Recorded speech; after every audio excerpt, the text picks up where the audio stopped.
People, right? Because we're not even going to allow him to stand judgment from the people. Now, they can stand up here and argue about how he's going to try and corrupt the election and do all sorts of horrible things, right? So we say maybe it's a good idea to try to make sure he doesn't try to rig the election. We're perfectly fine with that, but we're absolutely not fine with the idea of just prohibiting him from running simply because the court believes that that's the right thing to do. We think that that's fundamentally undemocratic, and that goes against everything that the court should stand for. So now let's take a look at some of Dan's arguments, because I don't think that the past speaker really did a good job of addressing it, right?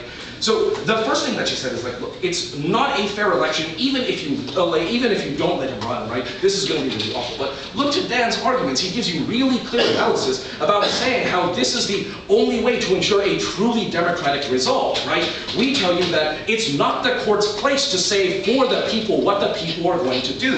And in fact, it's quite unclear whether or not he's actually as unpopular as they try to paint him out to be. In fact, there's a lot of people who actually are fans of Musharraf when asked about the stability that he provides their country. So at the risk of this this debate disintegrating into a factual dispute, the very fact that there is dispute about whether or not Musharraf is popular should be reason alone to have an election and let the people determine it. That's the only way to support democracy in the short and the long terms. No, thank you. But the next thing that Dan talks about is how the court needs to be a responsible stakeholder in the system, and you know Musharraf is going to go down swinging.